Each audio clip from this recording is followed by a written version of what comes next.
Hey ghoul friends, my name's Robert Morgans and welcome to Scary Stories Saturdays.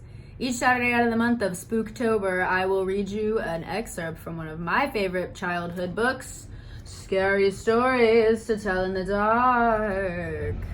Ooh, spooky lighting.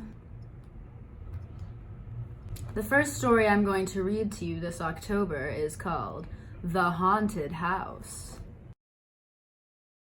One time, a preacher went to see if he could put a haunt to rest at a house in his settlement. The house had been haunted for about 10 years. Several people had tried to stay there all night, but they always would get scared out by the haunt. So this preacher took his Bible and went to the house and went on in, built himself a good fire, lit a lamp, and sat there reading the Bible. Then, just before midnight, he heard something start up in the cellar, walking back and forth and back and forth. Then it sounded like somebody was trying to scream and got choked off. Then there was a lot of thrashing around and struggling, and finally, everything got quiet. The old preacher took up his Bible again, but before he could start reading, he heard footsteps coming up the cellar stairs. He sat watching the door to the cellar, and the footsteps kept coming closer and closer. He saw the doorknob turn, and when the door began to open, he jumped up and hollered, "What do you want?" The door shut back easy-like, and there wasn't a sound. The preacher was trembling a little bit, but he finally opened the Bible and read a while. Then he got up and laid the book on the chair and went to mending the fire.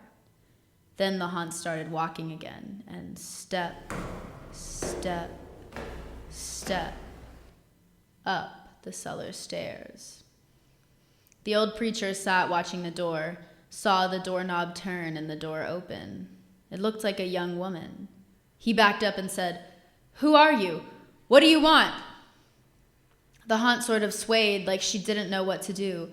Then she just faded out. The old preacher waited and waited, and when he didn't hear any more noises, he went over and shut the door. He was sweating and trembling all over, but he was a brave man, and he thought he could see this through. So he turned his chair to where he could watch, and he sat down and waited. And it wasn't long before he heard the haunt start up again slowly. Step, step, step, step. Closer and closer. Step, step. And it was right at the door. The preacher stood up and held his Bible out before him. Then the knob slowly turned and the door opened wide. This time the preacher spoke quiet-like. He said, "In the name of the Father, the Son, and the Holy Ghost, who are you, and what do you want?" The haunt came right across the room straight to him and took a hold of his coat. It was a young woman about 20 years old. Her hair was torn and tangled, and the flesh was dropping off her face so he could see bones and part of her teeth. She had no eyeballs, but there was a sort of blue light way in the back of her eye sockets. And she had no nose on her face. Then she started talking. It sounded like her voice was coming and going with the wind blowing it. She told him how her lover had killed her for money and buried her in the cellar. She said if the preacher would dig up her bones and bury her properly, she could rest.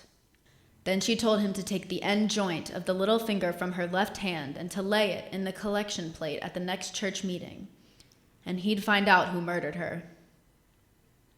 And she said, "If you come back here once more after that, you'll hear my voice at midnight, and I'll tell you where the money is hidden, and you can give it to the church." The haunt sobbed like she was tired, and she sank down towards the floor and was gone. The preacher found her bones and buried them in the graveyard.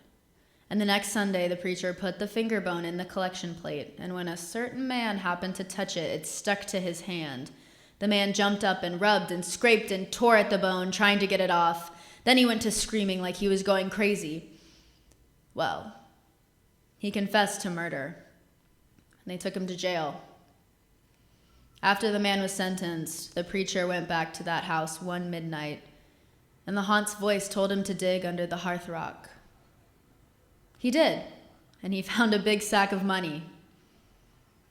And where that haunt had held onto his coat, the print of those bony fingers was burned right into the cloth. It never did come out. The end. Thanks for watching this week's Scary Story Saturdays. Tune in next week for another scary story to tell in the dark.